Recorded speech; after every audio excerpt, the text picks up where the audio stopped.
G'day mates, welcome back to my YouTube channel. We had the Naruto update. We've had this leaked for years, and did it live up to all the hype? Did we get crazy gameplay changes? Did we get some map changes? I'm going to talk about everything you need to know. The new Mythic kunai, we have Mechs back, we have shopping surely back. It's overall a pretty huge update, and of course I've missed a couple days of videos. Sorry, I was in the hospital, but I want to talk about some of the biggest moments from the reboot round, and also just talk about the reboot round Grand Royale format in general. Was this arguably the worst tournament in Fortnite history, or are the pros just complaining? Let's talk about it. There's a lot to talk about though, so let's just jump into it.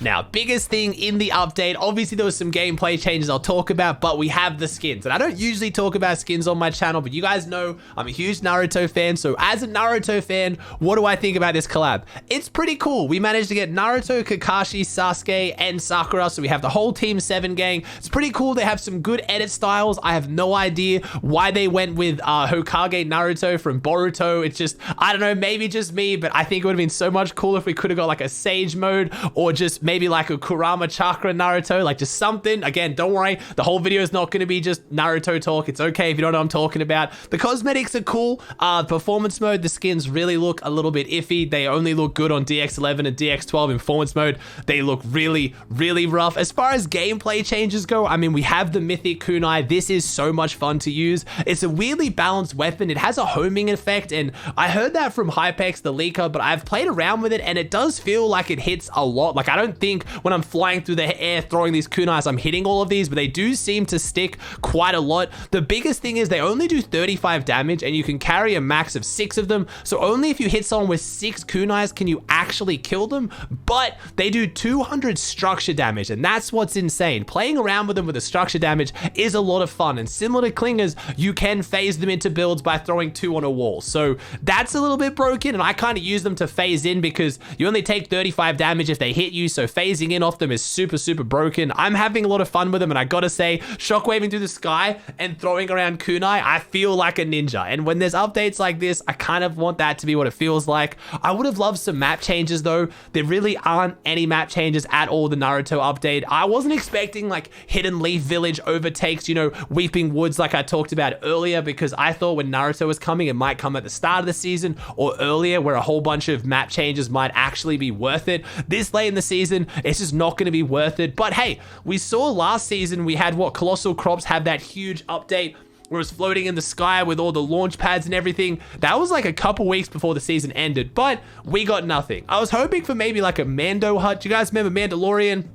When he got added to the game, we had a boss and we had like a hut that just sat on a hill. I thought maybe like that, maybe like the you know, Tomato Town pizza restaurant could turn into Ichiraku ramen. Something like that could have been cool, but hey, we still got Naruto in the game. The glider looks cool. The pickaxes are sweet. Like, it's just a cosmetic update. I would have absolutely loved a full-fledged Naruto collab like we got with Marvel, and I think a lot of people, even if you aren't Naruto or anime fans, still would have enjoyed that. Like, for example, I always say, me with Batman, I'm not the biggest fan of Batman. I know who he is. I've watched the Batman movies. I'm much more of a Marvel fan than a DC fan. He just hasn't always been my favorite superhero. Please don't flame me. DC is just not it for me as much, but I loved the Gotham update. The Batman update was sick. We got a whole new POI. There was the Bat Grappler. It was cool. They added content where even if you weren't a huge fan of the cosmetics, you could enjoy the update. Where I feel like with this Naruto update, a lot of you guys who aren't fans of Naruto are probably just left behind like, oh cool, so I got a Mythic kunai that's in pubs, and that's it, because that is really all that came out of this update if it wasn't cosmetics. But we're going to talk about the mechs and stuff in a little bit. Don't worry, I'm only talking about Naruto at the moment because I'm leaving this specific to like actual Naruto update, but that's about it. And at the end of the day, I also don't know what Epic's doing with their rarity at the moment.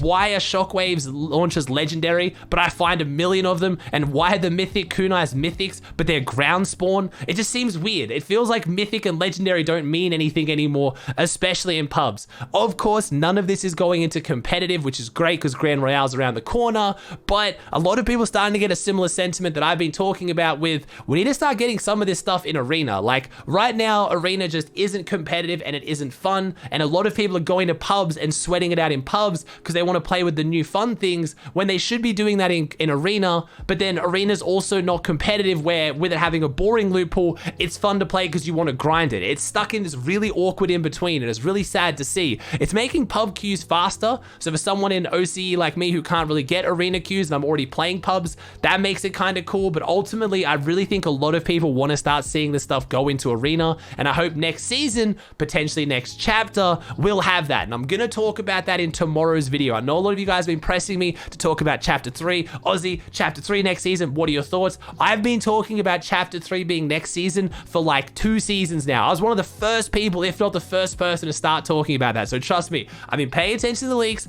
I've been getting excited. I'm gonna talk about that in tomorrow's video because there's a bunch of stuff that got leaked today, and today's video is already gonna be pretty long, so I've taken a few days off, but it's looking exciting. Almost forgot to mention, while we didn't get Naruto map changes, we did get some slight map changes. The pyramid at the center of the map is clearly turning into a pyramid. We talked about it, the leaks came out. A lot of people are skeptical, but it is very much turning into a pyramid. If you go there now, there is huge support structures for all the cubes to form a pyramid. As far as what it's actually changed, really hasn't changed that much. There's a bit of extra loot as the cube town kind of expands, and this is in competitive, making maybe cube town an even better POI. But outside of that, it really hasn't changed much. There's no loot, there's nothing really cool. It's just the structure is changing. Now, the mechs.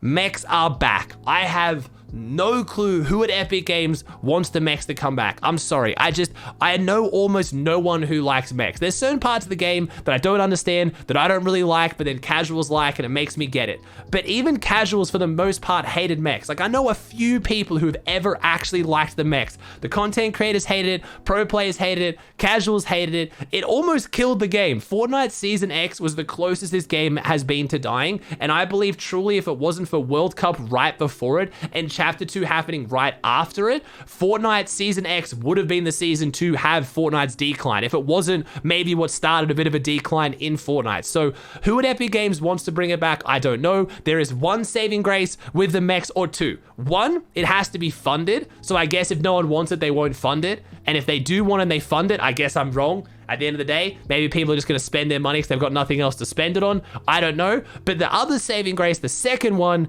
is remember what happened last time we had mechs and why they couldn't take them out? It's because they were part of the storyline. And they were part of the storyline of getting rid of Chapter 1 and going into Chapter 2, building the rocket. Again, tomorrow's video. Get excited for that one though. Also, a bit of an edit in here. Shopping carts have been enabled, which is a bit of a fun throwback to Chapter 1. They're nothing game-breaking. They're really not that good. They're just a bit of dumb fun. I feel like in the way people play Fortnite these days, there's not really going to be a lot you can do with shopping carts. People are just hard sweating and way too good now, so you can't have those really fun moments you used to. But hey, maybe we could see some memes. I would love to see a little reenactment of Nick A30 going down the big ramp on the shopping cart. It's not going to affect things too much, but it's a bit of fun. They're not in the game right now, but a lot of leakers saying they'll be turned on in a little bit. So I'm guessing by the time of this video going live, they should be in the game. They're not just leaked. This is actually Epic's official post that has them in. So shopping carts are back. I just haven't been around to play around with them, but I'm pretty sure they're going to be exactly the same as they used to be.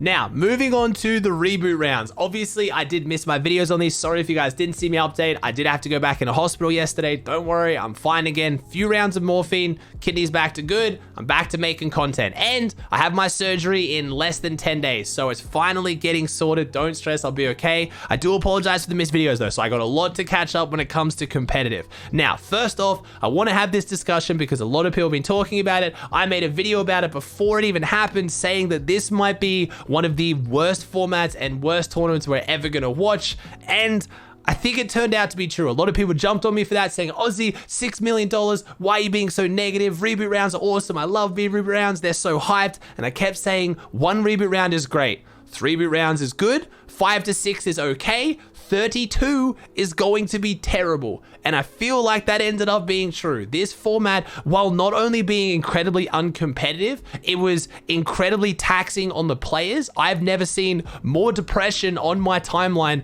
than I did this weekend. And as someone who watched the whole first day, couldn't watch the second day because I was in hospital, 16 reboot rounds was just not it. By the last few, I was honestly pretty bored. And this is me who loves watching like all competitive competitive Fortnite. Like, I can watch so much comp Fortnite and I was still enjoying it because my chat was vibing. There was a few of my friends and a few teams I was cheering on that kind of kept me invested. But honestly, you've got to admit, by the end, you had to have been bored of watching reboot rounds. They somehow managed to make the most hyped thing in Fortnite, the most hyped moments in competitive Fortnite, somehow boring. Even when teams won in the end, when they had the heal off and they got the shot, like, I really never thought I would watch a qualifier for a $6 million tournament come down to a 1v1 or a 3v3 and somehow still feel like I just didn't care that much. But that was this most recent format. And whether you guys disagree or agree, let me know in the comment section down below. It was at its core though very uncompetitive. A lot of good teams still made it through, and honestly I feel like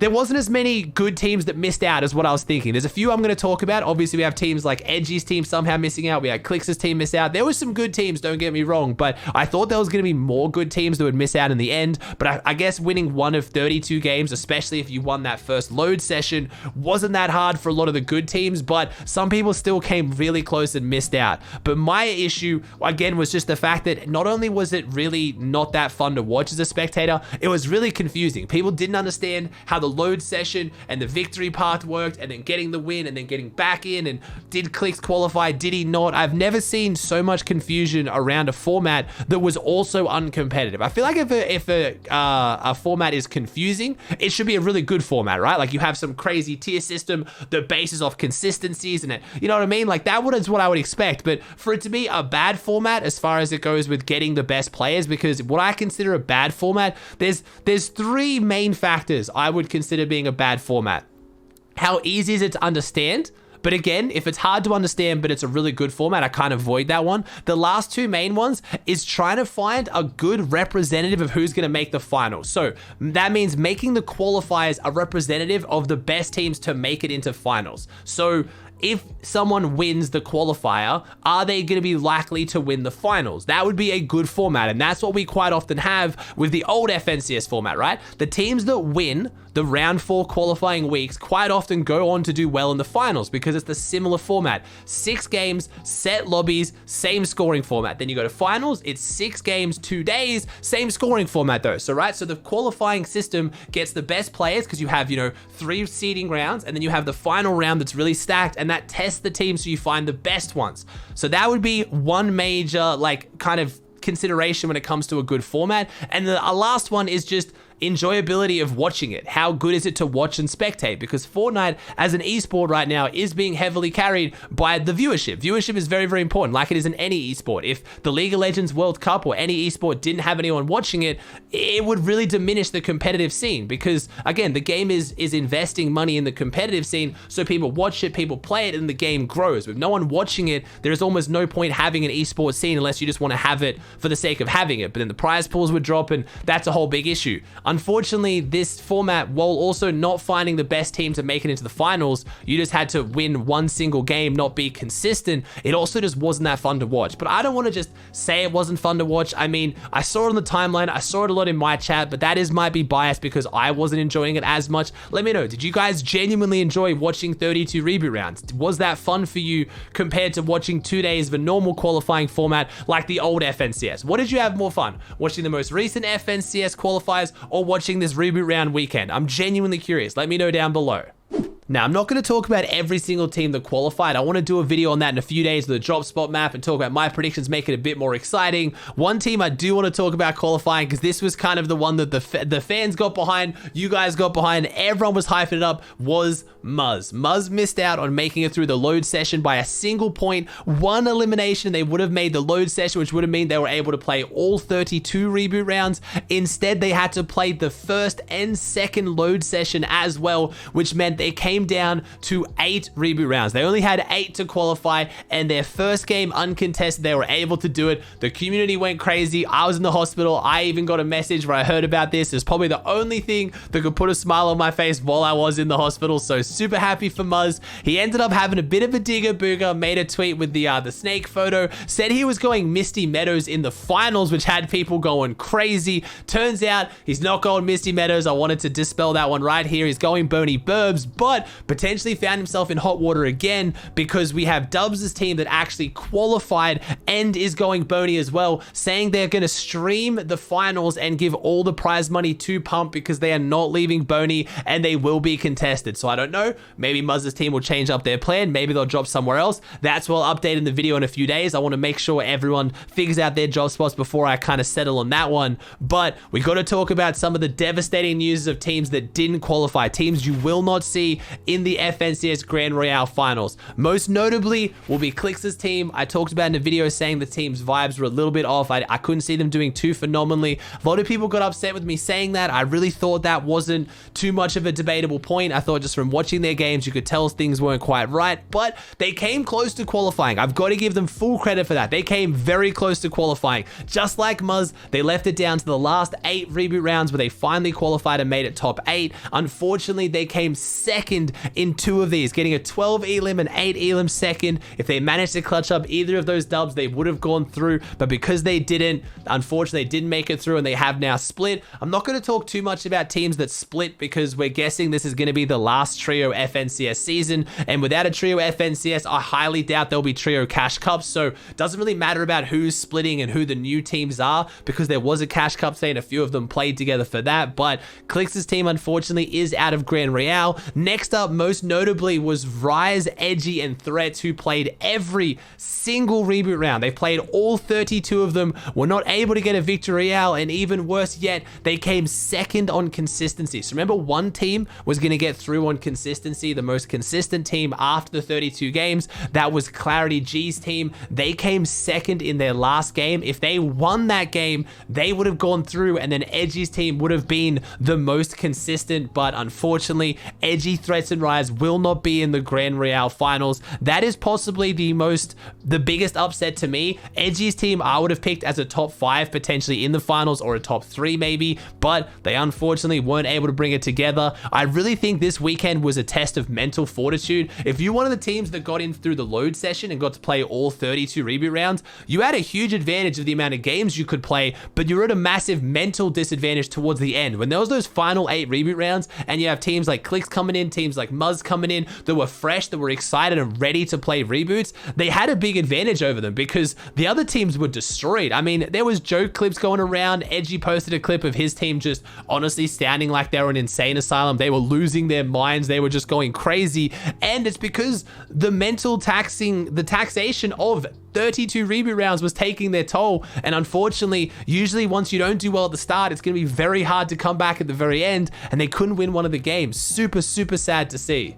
We also had other big notable teams like Colazo's team. Colazo, Yuz, and NQs, I thought they were a phenomenal team. They were being contested for a lot of the first day of the reboot rounds, but then even while uncontested, unfortunately, they couldn't pull it together to qualify, and it's really sad to see. Colazo has been making the last couple of grand finals, despite now calling himself a content creator, playing a whole bunch of Call of Duty on stream, Apex Legends, not grinding Fortnite as much, but they were still a very scary team. And the other one that really saddened me was Kaz, and this is for one big reason. Kaz, through Fishy and Aspect, I don't think they actually played the best this weekend. I'd be happy to say that to them. They didn't play phenomenally, but I think they easily could have qualified. But it's sad to see because it's the end of a dynasty. We had Kaz being one of 3 players. So Stretch, Kaz, and Kanado, the only 3 players in NA East who have made every single FNCS Grand Final. And now that mantle just goes to Stretch and Kanado because Kaz wasn't able to make it through. And like I said, when you talk about bad formats, yes, Kaz's team didn't play the best. But when you've gone from making every single grand final ever,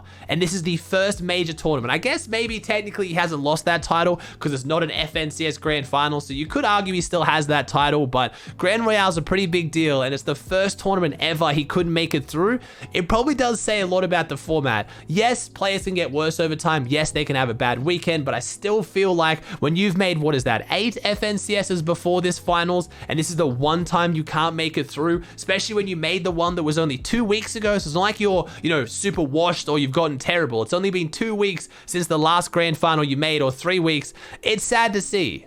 As far as EU goes, there was a few big names who didn't make it through, but they were really struggling to find good teams. So it's a little bit different to NA East, where there were good structured teams who couldn't make it through. Like, obviously we're missing names like Mongrel, CRR, Wolfies, and those are all phenomenal players, but they just didn't really have good teams or solid teams going into it. Like, when I think about upsets, I'm thinking about teams like Clixes, who played to all last FNCS. Same with Rise's team, you know what I mean? Kaz's team. Like, those were long-standing teams that coming into it had a record of being strong teams who somehow couldn't make it through. A lot of these other players or teams on EU, they were newly formed teams because of whatever happened with Snakenings and new teams right before EU. So there's not really as much of a storyline there. I'm actually surprised at how many really solid EU teams made it through. And honestly, looking at the list of EU finals, it is going to be ridiculously stacked. There's a few teams who slipped through NA East that I don't think potentially would have made it through a finals in a normal format. I'm not going to say who they are. You guys know me. That's not what I want to use my platform for. I don't want to bring other players down when they're celebrating some of the best moments they've ever had, but EU's finals do look a little bit more stacked, maybe just because there's more high caliber players on EU. There's just more top tier pros on EU because of how big the EU population is now. I believe EU's player base is double the size of NA, so it's still crazy to think that almost none of the really good teams missed out on EU though, so I'm very excited for that. Really look like a good format for them, I guess. Maybe EU's just better at going big and getting those big victory royales rather than staying consistent top 3s and top 5s and not getting the win. I don't know. Again, one of those things. Let me know your thoughts down below in the comments. I think most overall when it came to this format is it just wasn't fair on the players. Having to play 32 reboot rounds in 2 days, that was 9 hours of sweating, 2 days in a row with only a half an hour break. And there's getting people in the comments, oh, gaming is easy, get a real job, all that. But let's be honest, if you've ever played any competitive esport or any game at a high level, that is absolutely ridiculous. And when you're playing for $6 million, whether you think competing in Fortnite is a hard job or not, which trust me, from talking to these players, from being around it, from watching as someone who's worked some very hard jobs in the past, it is definitely up there. And it's up there when it comes to the mental stress. And there would have been so much mental stress when it came to these players. So I think Epic's listened. I really don't think they'll bring back a format like this. I think this was a once-off. I think it was a little bit rushed. And it's sad because I'm still really hyped for the finals. And like I said, thankfully, outside of a few teams, the finals are still looking really good. And with $6 million on the line, and the only weird thing in the finals format is the double points on day 2, which I could see maybe making the games more hyped. I'm not a huge fan of it because I think it brings down the competitiveness, but it will raise up the hype on day 2. The fact that anyone can come back and take day 2 will be pretty exciting. So I know this qualifying format was a little bit off, and I know it's put a lot of a sour taste in the mouth of a lot of people when it comes to Grand Royale right now, but trust me, the finals are going to be sick. $6 million, 2 days, you're not going to want to miss it. Let's try to focus on the positives now, and that's what my videos are going to be when it comes to Grand Royale going forward. When I talk about drop maps, when I talk about who's going where, let's try to just forget this part of competitive Fortnite ever existed and then just focus on what is the $6 million tournament around the corner. Also, with so much else going on, the cash cups always take a backseat, but I've got to give a big shout out to Hen, Tayson, and Champix, who won today's cash cup, which might think, hey, Aussie, that's not that notable. They won the NA East cash cups. We had EU coming out on top, just beating TK's team by 2 points. Huge performance from Tayson. It's so good seeing Tayson back on the top of the leaderboard. He wasn't even down the leaderboard relatively in the last few tournaments, but until he made this new team, it was kind of like just not top 5. It feels weird to check a leaderboard and not see Tayson in the top 5, but he's very much back in a big way, swinging over to EU as well. He came in 6th, so huge performance there. We had Benji Fishy's team coming in 5th, Seti Kami Teak in 4th. We had Hottie's team in 3rd, Queasy getting beaten for once in 2nd, and then Polly's team in 1st. So super stacked leaderboard both on EU and NA East for the cash cups. Obviously, NA West was won yet again by Epic Whale, Arkham, and Reed. No one can stop them. I know the cash cups don't seem as exciting right now with Grand Royale going on, but you gotta shout out those performances. Thank you so much for watching. Hope you enjoyed. Please chuck a like on and subscribe if you haven't, and I'll see you in the next video.